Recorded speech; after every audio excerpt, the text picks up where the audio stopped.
everybody. My name is Sonya Ballantyne. I am a local Winnipeg writer, filmmaker, Winnipeg's most beloved bird after Guy Madden. So, and we're here to discuss fictionalizing real life, which is the topic of a lot of the stories on here. Like me and I can't remember, it's Gitz, right? Yeah. Gitz and I wrote books about real people, Michael Champagne and Dr. Fox on your side, right? Dr. Fox. And it was quite a journey for me to do that. But before we get started, I just want to give everybody a chance on the panel to introduce themselves. Okay, so историков basically. Нухлюду пикани, нухгинсиски бека баска, нам нахсис, ани community crazy boy. Nina Anasta teacher. Anasta Spaki. Her name's Gitz, crazy boy. I'm black from Denny. My mother is Hazel Crazy Boy from Picani. She's Blackfoot. My father is Fred Durangi. He's from Lake Athabasca, or Northern Alberta, Northern Saskatchewan. Yeah, that's me. Anything else I want to say? Oh yeah, just a bunch of work. I wrote The Res Doctor. He was loosely based on the life of Dr. Fox, Dr. Neil Fox. It was interesting to hear his life story and try to condense it down to like 60 pages. For a guy, a man who's super reclusive, super private, and doesn't embellish anything about his life at all. Like he could literally be sitting next to you. You could be at a conference about like personal investments or whatever, because he's always trying to live his life and his family's life, to take care of his family. That's the only reason why he does like really these things.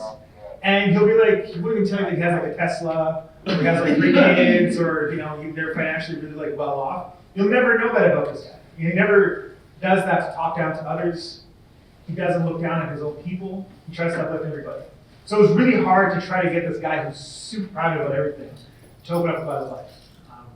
And I tried the best I could for certain moments in his life within 60 pages. So that's me. Tanishu, Rhael Communication. Hi, I'm Rhael, and I'm a queer Métis, late Métis and settler ancestry person. I'm an artist.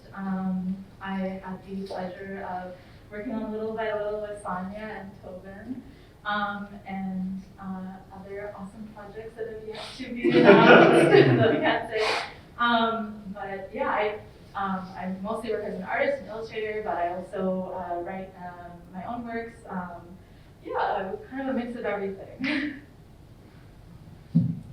Cool. Hello, everyone. I'm Tobin Rossico. I'm a letterer, graphic designer, writer of comics as well. Outside of comics, I'm studying role-playing games on the dissertation level, so I'm going to become a doctor in English and then teach. But I've been doing graphic narratives for about 10 years with my wife. Well, thanks for everyone saying. I worked on Little by Little with Rhael and Tobin, and Little by Little focuses on the local Winnipeg activist Michael Champagne, who unfortunately couldn't be here today. He's in Thunder Bay doing something I was supposed to do with him for CPC Kids, but I couldn't make it up there because I wanted to be here. But yeah, so my next question for everybody on the panel is just for background purposes, how did you begin your career? I'll start? Sure. So I got into comics around 2011, meaning reading, and then it wasn't until I was in my undergrad where I started actually making webcomics with who's now my wife. And so I was writing for all that time, and then the story goes that she would be in like the Mac lab in the art building, right? So this dungeon full of Macintosh computers. And I'd be just doing whatever I wanted, right? Because it's super fast to write and it takes a long time to actually do the art. And so I started to feel bad about that because there was such this discrepancy in workflow that I thought, well, there's gotta be something else I can do. So I started learning lettering. And then from there it was graphic design. And so essentially like I'm trying to take as much of the work that she can do on myself. But it was basically, yeah, just trying to fill the other roles that weren't being filled in that kind of duo that we were. For me, I've been drawing since forever. I drew a lot of fan comics to start, series that I really enjoy. And then from there, you know, realizing in a lot of stories like, oh, there's a lot of stories that I don't really see and I really want to see. certain perspectives that haven't been told, and and from there I made some comics and then worked in anthologies for a bit, and then eventually got reached out to by High Water Press, and it's all gone from there. It all started from like fan comics. I think it was like grade 2, maybe 1 or 2, and I was the ability to read like really well. And it was the first book I owned, which is the first one I stole. That was My Heart Soars by Chief Dad George. And it was the first native book I'd seen. And I remember checking it out from the library. I had no intention of bringing it back, which I never did. And I just kept that book for years. And at the time, I would read comics and I would read stories, but they're all connected. And I didn't realize that this book was a book of poetry, and some of the things were loosely connected. And it had illustrations with it, so I would read it and read it and read it. And it was the first time I saw somebody who looked like me writing something. And I didn't understand what it was, because there's a lot of other stuff in that book that I didn't really quite get, but I knew that he was trying to pass on wisdom. I could picture Chief Dan George sitting and hearing his voice as I read it. As for the Res Doctor, I wrote a book called Secret of the Stars in 2016 or 15, I can't remember.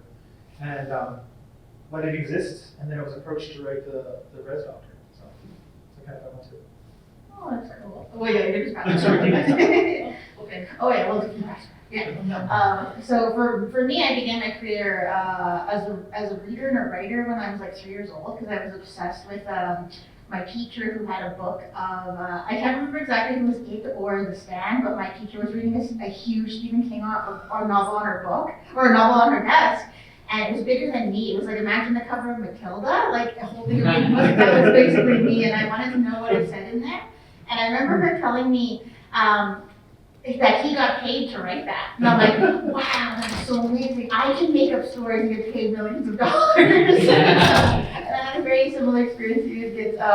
I read Stephen King wrote a memoir about how he writes, and I was a librarian let me borrow it, and she said, he'll tell you what to do. And I was like, thank you. And so I was like, okay, Stephen King's going to tell how this little native girl who's grown up on a res how to be a multi-millionaire writer. So I sit down and like read it all, and I get to the part where he starts to advise you, right? And all he says is read a lot and write a lot. And I remember like being so defeated that I threw the book at the ground. But then I went to go fish it out because it didn't belong to me. That book is the truth. Oh yeah, it's so fun to me.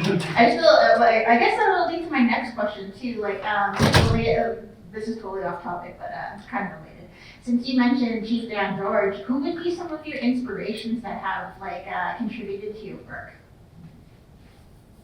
Oh gosh.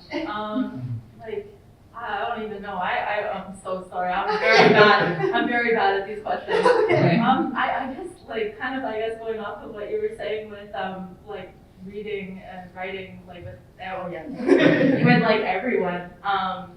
Literally every work I try to learn a little bit from different creators and different storytellers. Oh my god, I don't even know. I'm so sorry. Oh yeah, you can jump back in if you. I mean, like Tasha is such a prolific writer and a mother and a person, and really inspiring. Especially a little bit about Leslie or Vermont. You really see the manifestation of what I'm gonna see. You really get to see. For me, it's what's so inspiring is you get to see how much love you put into your child, how you see it manifest. And Tasha's view on, we're just talking about where she'd like to be, where she wants to be 5 years from now, down the road. That stuff is great. And also just how raw and amazing her stories are. They come from a very real place.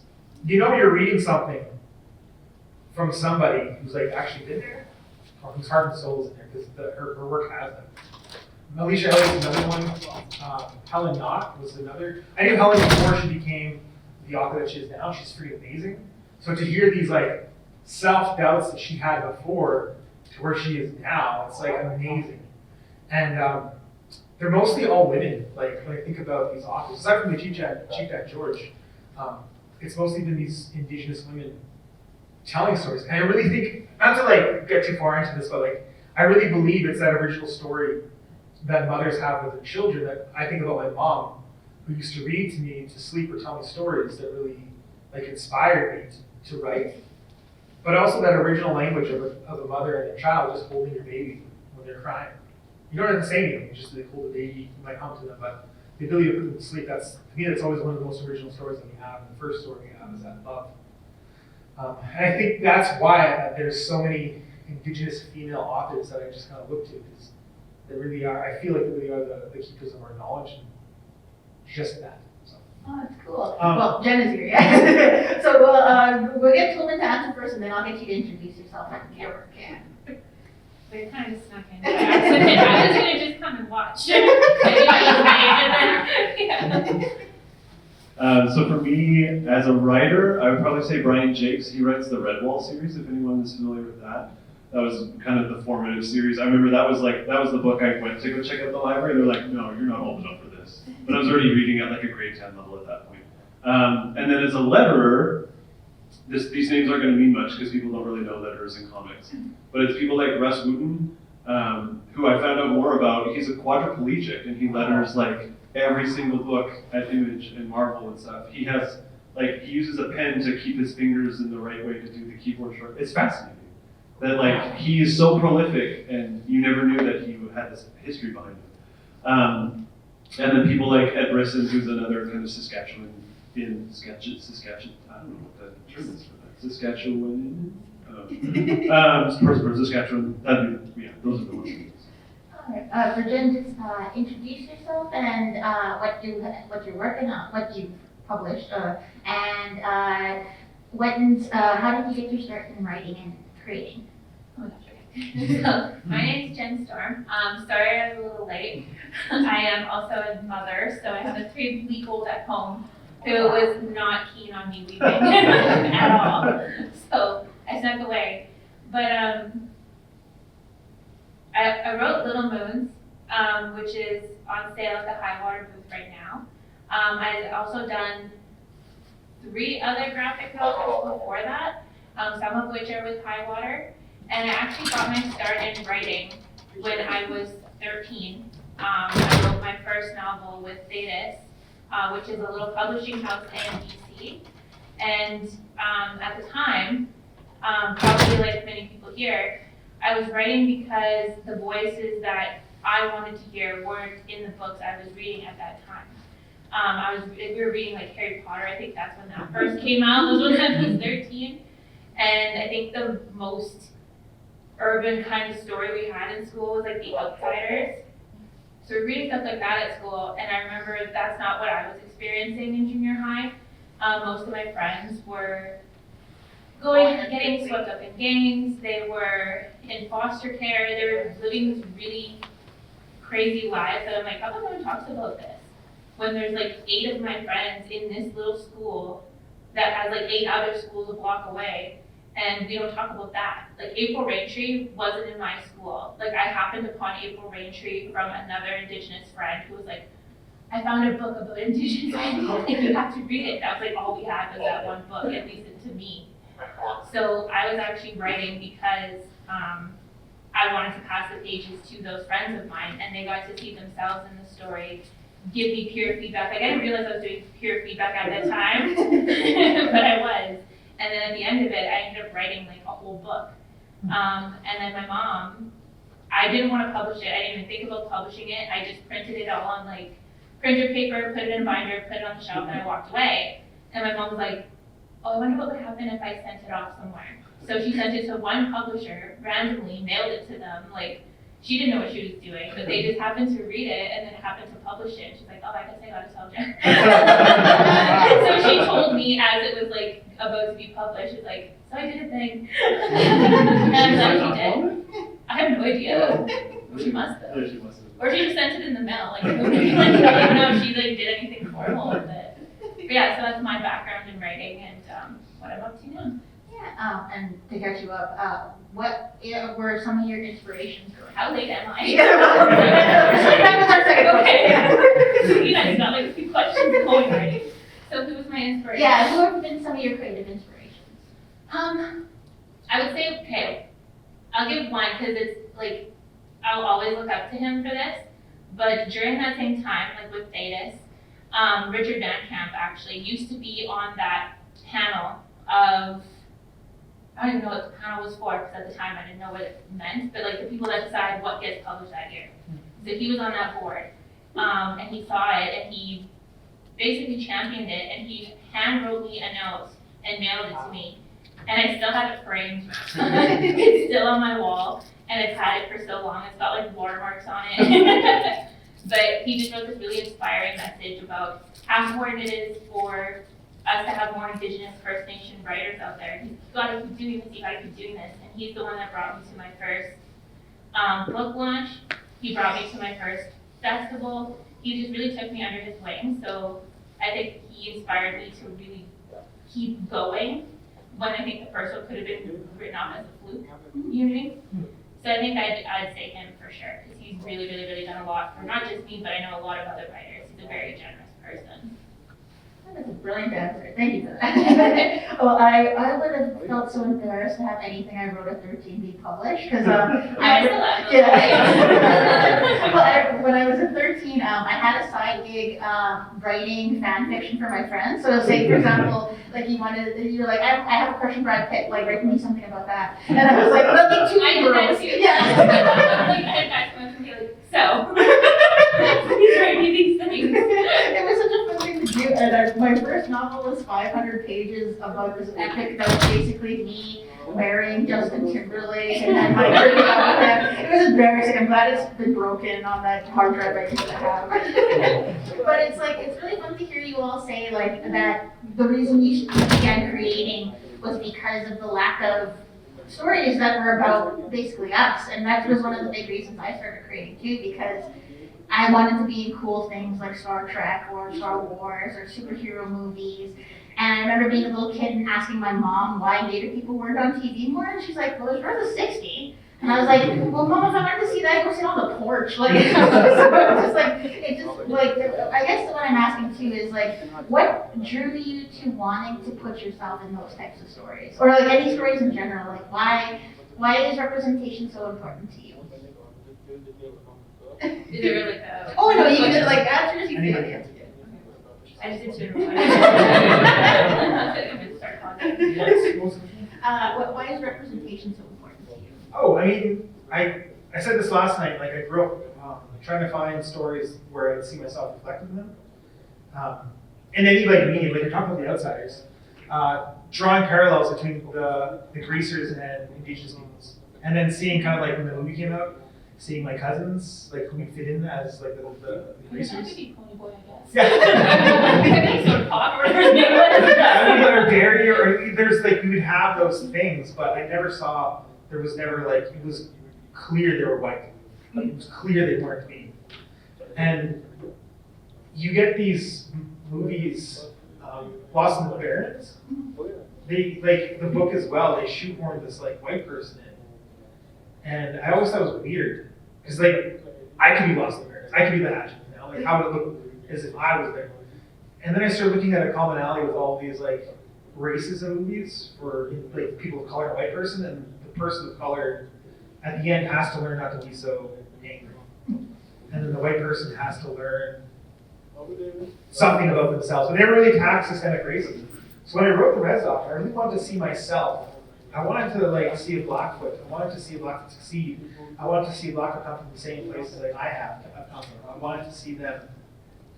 I wanted to see the potential of the dreams, and the fact that it was based on an actual person inspired me to write more. But it's awesome that I can create that. It's awesome we have, like I can say I contributed to this this story, which I always wanted to read, but never got a chance to read, and then I wrote it.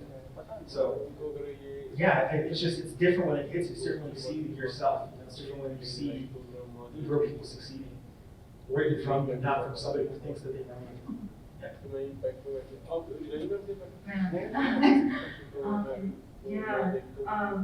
I think definitely a lot of like feelings around wanting to see representation, and like I feel like I also like,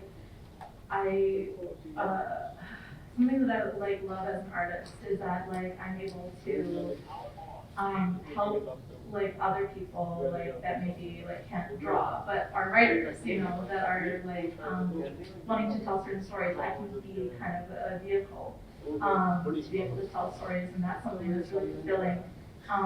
You know, like for me as like a writer, like I've struggled so much with like Métis identity and like felt alone like a lot of the times, and like I remember I was so scared to like write my first like autobio around like being Métis, and like I remember just like the payoff though was just so amazing because I met so many people from the Métis community that were like, oh my god, like I've always felt alone, and like I like see myself in like the story and like how like your story, and it's just like I think that's what I think really like driven me a lot now that I've like also like written stories is like seeing people that like are like, oh my gosh, like that's me in this story, and like yeah and yeah. The importance of representation? Yeah. Well, I kind of told my background story, which I think also has to do with me kind of reacting to that need for representation without knowing I was doing that. You know what I mean? But now, as I've grown up, because I've luckily been able to kind of grow up in this space where I get to talk and I got to go to schools when I was younger. You know what I mean? Like I was like 18 years old going on a book tour in a school up north. And I remember like girls be like, you wrote that book and blah, blah, blah, blah. Because at the time, there wasn't a lot of competition in First Nation writing because we just didn't have a lot out there. Like they were just really trying to get the ball rolling, which makes me feel really old now. Now I feel like there's still a lot to be written. There's still a lot of stories to go. But I'm like, there's just so much more out there than when I was, for example, my son's age. I have a stepson who's a 10-year-old Métis boy, and I have my son who's a Anishinaabe 10-year-old boy as well. And now when he picks book report stuff, like he always tries to get First Nation books, but he has so many to pick from now. Like, you know what I mean? He's like, I'm gonna do the Barren Grounds, and he'll just pick it up off the library, like of our library. He has like Walk Canoe's book, he has like obviously my books. You'll have like just all these options now, and that is what makes me feel really happy about where I was compared to even where the generation is today. And it gives me a lot of hope for the generation tomorrow, because these young people are going to grow up and feel even more empowered to write stories and not feel pigeonholed to write certain stories because they're missing. Because I think for a while there we were kind of like, there's nothing about, or there's not enough about residential schools. There's not enough about MMIW. There's not enough about like these things that are really important for us to put out there because they were hidden for so long. But now I think there's more room for all of the stories, all of the joy, all of the terrible things, all the great things, and just a lot more celebration. So I think that's what's making me excited to keep going now, is to be a part of that growth and being able to actually see it from when I was young to my little ones being young, and now my like extra young 3-week old baby. And like I can just imagine the world she'll get to read and be a part of, right? So that's what I'm. An experience that I can share is, so I also am an instructor at the University of Waterloo, and so there's this hope that we include BIPOC and EDI voices in the content that we teach. And so for a long time, I was in charge of teaching the graphic novel course because of what I do on my free time. And so I brought in a lot of those different characters. And so I had one experience where I was teaching Miss Marvel, but like the Kamala Khan version of Miss Marvel, right? So she's a young Muslim girl from Jersey City. And so many of my students would email me afterwards saying, I never knew that this kind of stuff existed. Or this is the kind of stuff that I've been waiting for, for their whole lives, because they wanted, again, to kind of participate in this fandom, but they always felt ostracized because of who they were and their identity, their religion, and things like that. So it's cool to almost be on the other side, not necessarily creating, but providing the means of finding this stuff so that people can have these opportunities. That's so cool, yeah, like Jen, related to what you said, I remember when I was a kid in my ELA class, there would be absolutely no native books, and I went to an ELA classroom when I was in Garden Hill doing a career day, and every single book on that shelf was by a native author, and I was like, yeah, like it was amazing, like it's still 2 steps forward, 1 step back for us, but it still feels good to see that things have changed even a little tiny bit. Mhm. So my next question has to do with, what is one of the positives about writing about somebody who is, like, real topics that we face? Like, I guess it's more for me and Gitz, but like, what's the difficulty of writing about things you have experienced yourself? In particular, like with Jen, like you were mentioning last night about the moons, like going through that yourself. Like, what is some of the difficulties of putting that onto paper? And I would say, like, there's a bit of like privacy. There's idiosyncrasies in our families, like Indigenous families, and there's the symptoms of colonization that manifests in unhealthy family dynamics. And we've normalized some of them. We protect ourselves from others, but we know what it is. And sometimes we're embarrassed or shy to share these things. But to outsiders, they use that to shame us. And that part is so, it's hard because you want to protect our people, you want to protect, obviously Dr. Fox and their family and ourselves and the kids. And so there's this fine line you have when you're creating these stories to allow people to look in. Because if they don't really have an understanding of our history, the effects of colonization and how it manifests and how it looks on us, when they think things are just like a simple solution to very complex problems, it's hard to like get into those areas because you don't want to make it too personal, but you want to be able to provide some truth. And so, like, I skirted around some of those with the Res Doctor. Like, you're given a glimpse, but not the entire thing. I also have only 60 pages to work with. But for me, it's pivotal. Like, there's so much protection we have of our people for the things that we're getting into. I love embellishing our things when we succeed, though. Like, I love that. And we do that as Indigenous people as well. I think it was Jordan Tutu and Chris Jarrett will talk about this. Chris Jarrett, from a wrestling point of view, says, like, he's treated as a hometown hero everywhere in Canada. And then for us Indigenous peoples, we treat athletes and stars as if they come from our communities, as if they grew up with us, as if they know what it is to be an Indigenous person on Res or in the urban centers or in the small towns. Like, there's just that thing where it's just, I love showing that. But it's different. That's such a difficult dance to have.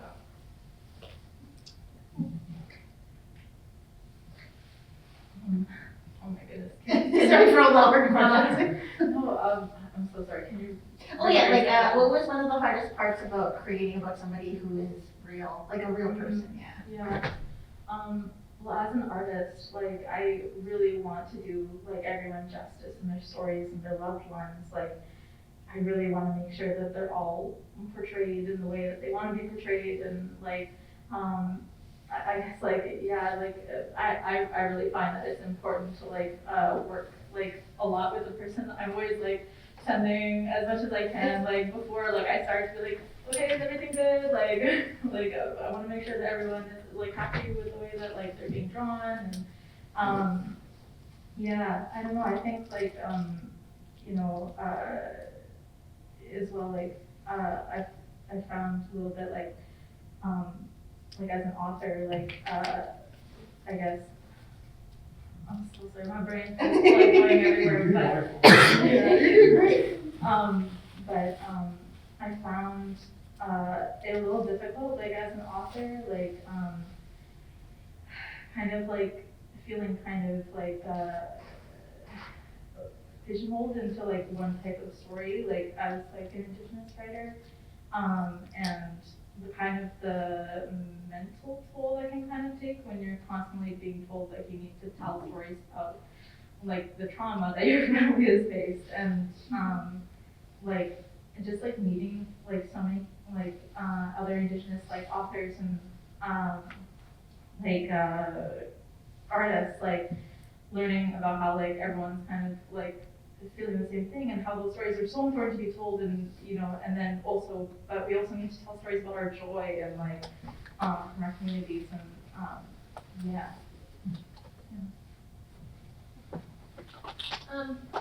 So Little Moons wasn't based on a specific person, But I did write a story in this place that was based on a specific person. His name was Jack Fiddler, and the book is called Killing the Shaman. I don't know if any of you guys have read that book, but it really inspired me. It stuck with me for years and years since I read it in university. And the premise of the book is essentially to talk about the justice system and how Canada came here. Well, no, but colonization came here, came with its government, came with its rules, came with its laws. And we were here already. We had our own laws, our own governance, our own way of being, and our own ways that made sense to us. And this man, Jack Fiddler, was known as Wendigo. Oh, I can't remember what it's called. But basically, he dealt with the Wendigos, which meant he killed Wendigos. And when that came down south, they were like, you can't be killing each other, you can't do that. Like, that's against the law. So they went up, arrested him, and basically wreaked havoc because the whole community was like, you can't just take our leader. You can't just take him and based on this law that we never even heard of, and like, et cetera, et cetera. So it's this whole thing. And it's a really good story, and it's a really beautiful way that they tell the story of the Sucker Clan people and how they live their lives, their traditional ways, their cultural ways, their spiritual ways.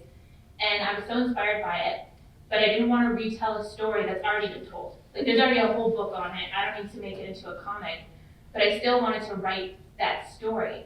And one thing that's commonly missing from history, from books, and even some of our own books, is the women's perspective. So I asked the author of that book, and I said, hey, by any chance, did you interview any of the women? Because I'm trying to rewrite the story from a different angle. You did such a great job, blah, blah, blah, but do you have anything from the women? He's like, you know what? I really regret to say that I didn't interview them.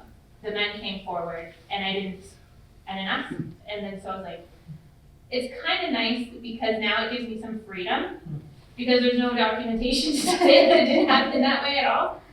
So I was able to retell the story from a different perspective, and also from just the First Nation perspective as well.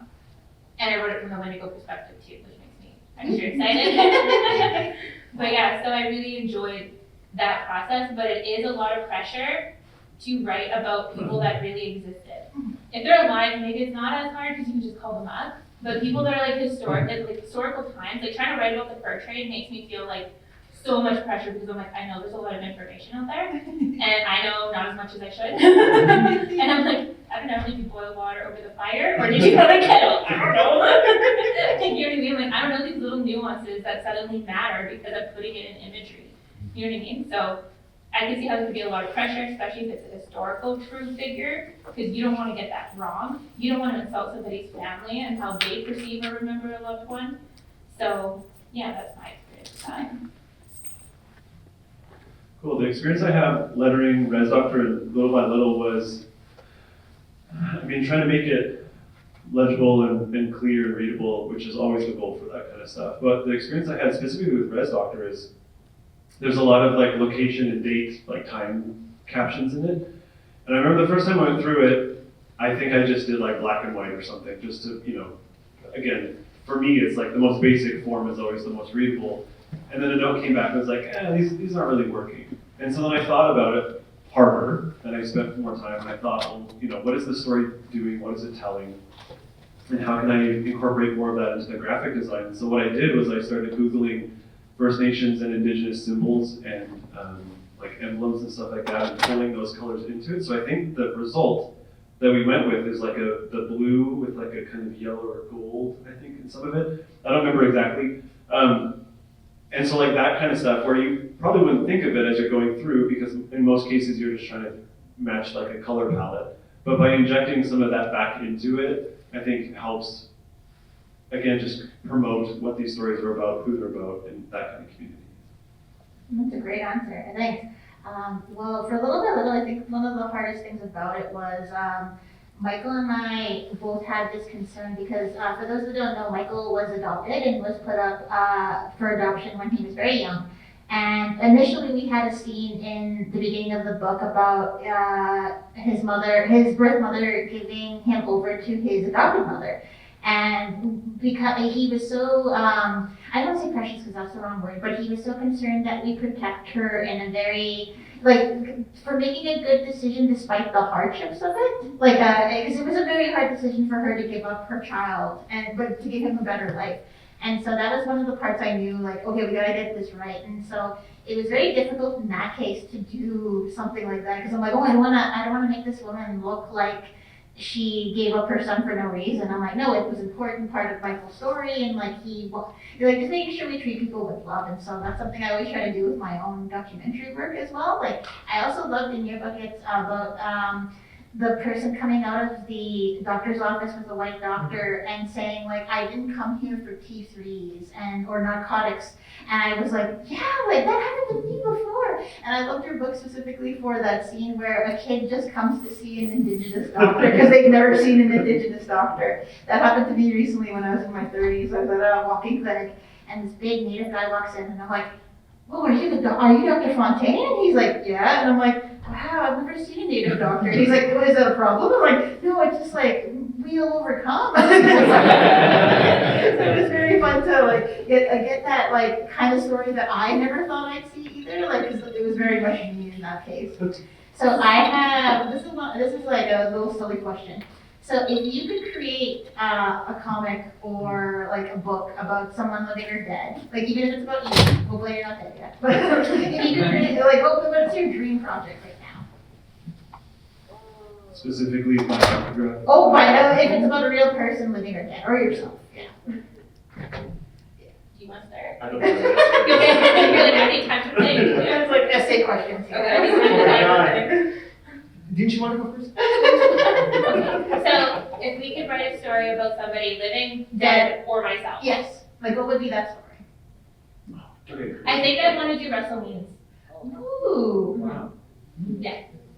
And I yours? can't think of any eloquent answer other than like, I remember when I was probably 15 or 16, I read his autobiography, and I remember thinking like, what an amazing person who lived such an amazing life. And it was the first time that I really like was really into somebody like that was an activist, and like all the work he did and the AIM history and all that. So I think I'd probably revisit that autobiography and try to find another angle to rewrite that one. There's two I can think of. So I'll just tell you two. First one is if Nappy was alive. So Nappy, there's characters that are like Nappy the Trickster. Yeah, all right. You guys have shoes cap over here. Yeah. Yes, Canada chef. Osaki chef. Nappy's kind of like in that realm. There's a lot of similarities in stories. So I always wondered what it would be like to write Nappy now. And I wrote a little poem about if Nappy was alive today, what he would show us and what he would be. And he would be everything. You know, he'd be the gym teacher, inspiring kids to play basketball better, or he would be the drunkard, or he'd be the person dying from a drug overdose. Every one of his stories would be a reminder of us how to live and how to be a better human being. I always wondered what it'd be like to have Nappy alive today. That's the first one. The second one I just want to steal one of the colonizer stories and like rewrite it. And I've always been fascinated with Barabbas. Does anybody know who Barabbas is? I grew up as a Roman Catholic. So they're gonna kill Jesus. They give the option to of course they gotta villainize the Jews, but they give the option to the Jews that you can take Jesus or you can take Barabbas, this certified killer. And they're like, we want Barabbas because they're villainizing their people. And I always wondered what it'd be like to be Barabbas. And you're in jail and you're pretty much just like there's no kids here? No, you're just pretty much like a piece of shit. And in jail. And then all of a sudden you get free. And then as you're free, you're walking around, you start hearing these stories. I don't believe in Jesus or the religion at all. But to be that person who got freed, and as you're walking around, you hear this legend of this person who was like a healer and a philosopher and a holy person. If that would have an effect on you. And then maybe it doesn't. Maybe he just goes and becomes a drunkard again and goes crazy. Because of Alzheimer's guilt. Yeah. Or he just doesn't, he never learned anything. Man, that guy's cool. And I was always thinking it'd be so funny to tie him into the crucifixion. Like he gets a job as the guy who nails the people onto the cross, and he nails Jesus to the cross. And he's like half snapped on something. But I always wondered what that story would be like. Like you're given freedom and you've done nothing. And the person that has freed you is like supposedly somebody amazing. But again, I'm not a Christian, I just grew up with it. So I fully like dropped those beliefs a long time ago, but that's sort of always fascinated me. You know, like the retribution without earning it. Yeah. So Barabbas would be the second story. Okay, I can think of two. The first one I'm thinking of is I'm totally forgetting her name right now, but there's like a famous Métis woman, and she like a white guy wrote like a column about like how like basically how bad Métis people are, pretty nicely. And she found him at the post office. She tracked him down and she beat him up. So I want to know more about her. Is she a local person? I know she was from like Winnipeg, but this was like a long time ago, like in the like 1800s, I think. So I can say like 1990.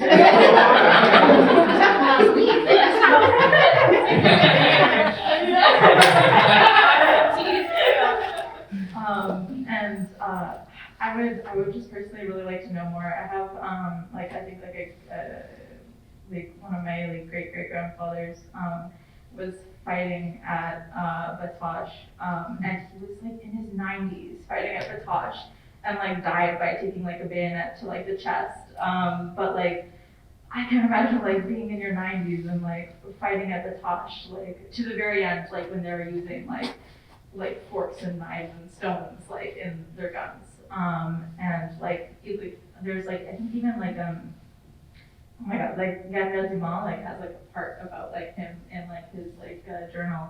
I would really like to know more about him. Yeah. There's a lot of Judas narratives, Gitz. I think you have fertile ground for something about Barabbas. Mine would be, so there's a term I use when I teach rhetoric, which is the means of persuasion. I label people as rhetorical magicians. So somebody like Gandalf, for example, I would argue is a rhetorical magician, where he doesn't actually use magic, he's just a really good orator, a really good speaker. So my example would be along those lines, and I would lean more into the fantasy, and I would choose World War II era Winston Churchill, and just make it so that he's not actually just a good speaker, but he's actually like casting spells. Like he literally wins over the people of England and stuff because he's using magic, not just, So like he'll try the honest way first, and he's like, oh. Yeah, exactly. And that's why like his diction is so high and stuff like that. It's because he's actually he's tapping into some kind of ancient magic. I think I have two as well. So for those that know, the Windsor Hotel was where, the Windsor Hotel that unfortunately burned down, was where Charlie Chaplin stayed during the days of vaudeville when he was here with doing a vaudeville performance. And it was in Winnipeg where he decided, like, I've had enough about vaudeville, there's something going on with these movies, I really want to go to them. So he wrote his brother a letter saying, like, hey, Sid, I want to go into the pictures now, so, like, be right back. And so I always wanted to know about, like, what exactly from Winnipeg and Swanwood, he had such a terrible audience that night or something, and so I always wanted to know more about that. And I also always wanted to write a book about Thompson Highway. Because I've always been fascinated by his career and his like trajectory, just because he is truly like if you look into his background, very, very interesting in terms of like going to residential school, being one of those like examples that like racist white people use of like a native person who had a good time at residential school. Yeah, the perfect Indian basically. But like even when you talk to him about his time at residential school, where he said, yes, I got to learn piano there and I was happy. He also talks about all the abuse he suffered, and like, even though he had a good time, it wasn't a very good time. And plus, I remember meeting him once in the underground, and I ran into him, and I'm like, "Excuse me, sir, like, are you Thompson Highway?" And he just looks at me for a second, and then he goes, "No." And I'm like, "You're Thompson Highway." He's like, "Yeah, you got me." So, I always love to write about him. Before we take questions from the floor, like, would you all let me know like what you're currently working on? You want me to start? Okay, so I make a webcomic with my wife called Crown and Anchor. We're currently working, that's on hiatus, because we're currently making a World War II biography of a soldier that died in the Battle of Tilly. They're trying to take Tilly, so we're doing that, so more historical fiction. I'm also trying to write novels, but novel writing is hard. So. Yeah, I'm also just kind of working on it. I mean, I don't have anything like in the publishing table yet, but mulling around ideas. Working on things that I can't talk about. The true artist response. Yeah, That's funny. and a lot of my own stuff that, hopefully getting off the drawing table, actually getting things done. I'm writing a youth, young adult series that we're doing on spec, because I want to write it first. I can't really see too much about it. It's just like my own version of Indigenous mythology, like a punk rock version of Indigenous mythology. And I wanted to span 4 titles. Obviously, you want to create these like sagas and these like, might just be one and done, but hopefully it'd have the 4 to tell the story. I'm working on a television series. Again, I can't talk about it.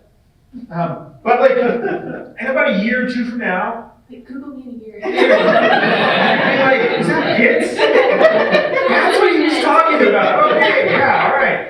And yeah, there's a specific reason why I can't. The other one, there was 2 actually I was talking about with the lady from Highway Press. Where did the res dogs go? And it was a conversation me and my cousin had. And sometimes the dogs, like, they die on the res. Yeah. Sometimes they just run off. You have no idea where they went. You have no idea. They're just gone. And so we talked about where the res dogs are. We imagining this story of these dogs who can go in between the spirit world, into the past, present, the future. Some get taken, some come back. There's like the bad dogs in the res. What kind of identity these dogs have? And then the hook today that we're thinking about was, it's kind of like Toy Story, when all the people are gone, the world opens up. But what if there was a child who stayed home from the bus took off? What happened if that child followed this dog into that realm? And what happens if that child got stuck in this realm with these dogs? And one of the ideas that I had was having these, like, because I love when I've had dreams and I've had moments where I thought I've seen animals trying to be human. I remember we came out of this all-night ceremony and we're shaking each other's hands, and there was a dog like just standing beside us, shaking hands. I was like, oh my god! Like, it wasn't just me; like, it actually happened. So there was an image I had in my head of a dog who couldn't read but was trying to get the knowledge from books, and so would tie books to his head.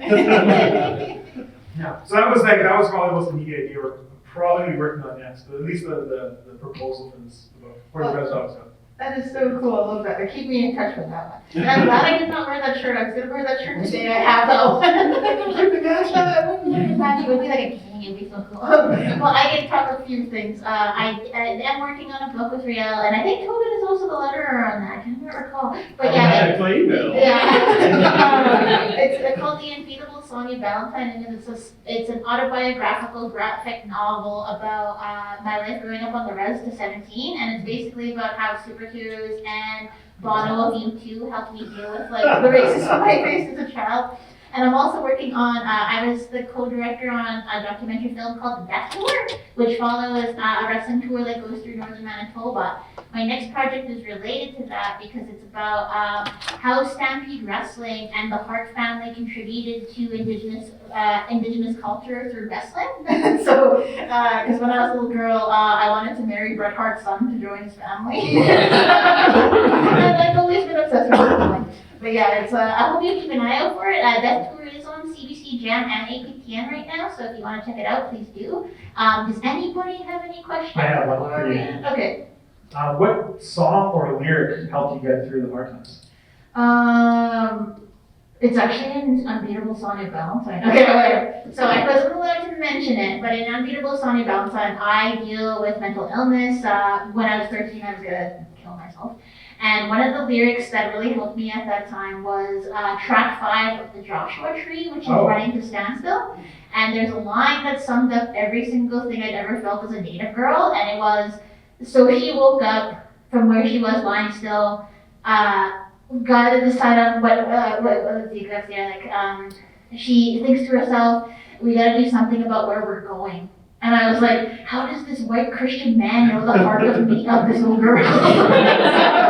And so basically that was what the book was about, like dealing with like, how did like a Christian guy know what, like, 'cause I was also very, grew up Christian and dealt with all the fear of that. And so I hated Christianity when I was 13. And so to have my hero be a Christian dude was kind of like, I don't know if I can do this. It's not punk rock to like Christian guys. But yeah, it was pretty fun to write. But anybody have any questions for us? Feel free to yell it out, because otherwise we're right on time too. Yeah, like yes, I'm just killing this moderating thing. Well, if there's no questions. Oh, well, we have Oh, we have there's a hand there. Oh, I didn't see it. Wait, guys. I had to think about it. Hi. So you mentioned at the very beginning that there were certain characters that some of you all maybe resonated with from their story perspective, or maybe like specific traits that they had. And I think about like coming back to working in the queer community, like there are so many things where like we see something and we're like, that person's gay, that person's trans. Here's my headcanons for this. I'd love to know maybe if there is an experience of a character that resonated with you in any piece of media, that maybe you were like, okay, like you said, like, this person could be indigenous, like this person doesn't have to be like white, etc. So I just want to know if there's any particular ones that were interesting to you, or even just like other cool headcanons you might have with not indigenous. My big one is Spock from Star Trek. Because I connected with Spock because I too was dealing with the idea of being both a Cree girl growing up on a res, but also having to be a Canadian girl living in a Canadian world, right? And so I really connected with Spock specifically because he's not human enough for the humans and he's not Vulcan enough for the Vulcans. And I was always connected with that. And plus I thought Leonard Nimoy looked so much like my grandpa. I'm like, of course he's Cree. Like, look at him, he's Cree. And so I made it up in my head that his mother, Spock's mother on the show was actually Native. And you see her a few times, so I was like, well, we don't know what her background is. Like, but that was my big one. I think it was honestly, it was probably Once Were Warriors. And I remember seeing brown people and hearing the language and identifying with so many of like the dysfunctions, and seeing my family and myself in the movie. I don't know if you've ever seen Once Were Warriors. I've not. Okay, it's an amazing piece of trauma to watch. It's really traumatic. And then asking my mom, like where they're from, and her answer was real. She's like, oh, they're coastal people. I'm like, oh, cool, they're like around the Coast Salish people. Like they're just in Vancouver somewhere. They're from New Zealand. Like, that's what people are from. They're Maoris from New Zealand. And I remember there was something that turned on, and I couldn't quite get it, but I knew that these were people trying to be themselves in spite of like white people. That's how I categorized it as a child. That they're trying to succeed as themselves in spite of white people. It's in spite of colonization and the effects of colonization. Like now that I'm a little bit older, and it was everybody in that, every character, even the background characters were extensions of my own family. Like, it's weird to say, but the whole party situation they have in the movie, I was one of the kids upstairs sleeping, you know? Like, I identified with so much in that movie, it was crazy. And then when I talked to other Indigenous peoples around Canada, everyone else was, it was one of these things like anybody, well, we all know the movie, you know? We all know the movie. We all personalize the movie. But then like for the Res Doctor, there was this realization that like, I said this before, like in my family I have everyone from like people who are in jail, people who are killers, to entrepreneurs, and that's all my family. And when I hear people saying like, oh, you're an exception, it's like, no, I'm not an exception. Like, there's one or two choices that have separated me from either spectrum of my family. Like I'm all of that. Like I'm not ashamed of any of my family. I do regret the action that they have, but like that's a part of me, you know? And I want them to heal, and I want them to repair all the damage they've done. Some of them have died, but that's like, there's a weird thing when white people or non-indigenous people say you're the exception to the rule. Like, no, I'm not. Like, that's literally, and I mentioned this in the Res Doctor, like the choices we make, you could easily end up, no matter where you're at, on either one side or the other. So, yeah, if that answers your question. Oh my gosh, this is really embarrassing, but Alu from Balto. Yeah.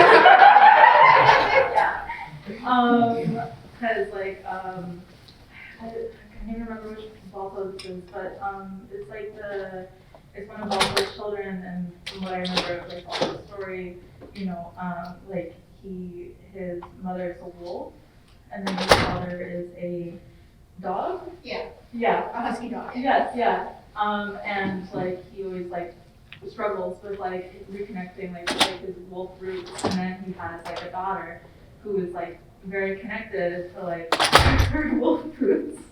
I'm so sorry, this is amazing. And like the like struggles that she goes through to like reconnect, and like especially because she has to like leave like her father behind, and like all these different things because he tries to assimilate more into just being a dog. And yeah, I didn't know the like importance of it as a kid, but you know, like yeah. I know I have the wrong answer, because when you started the conversation, you said about like LGBT and like pigeonholing like this character is gay, this character is this, and then my brain went to a thing I'm doing right now, and it won't leave to find a different example that's more relative to the conversation. But I've been playing Baldur's Gate, and then right away I was like, I'm trying to have sex with my whole team. And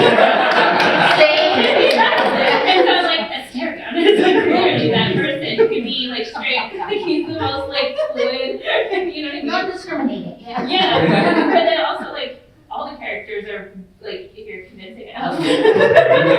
Anyway, so I know that's the wrong answer, but I just could not get it out of my head. Yeah. Well, I just wanted to thank y'all for taking the time today, and for all of you, the audience, for coming as well. Like, feel free to come and chat with us if you see us. I'm a little shy, so I'll be like this most of the time. But yeah, enjoy the rest of the day, and thank you for coming.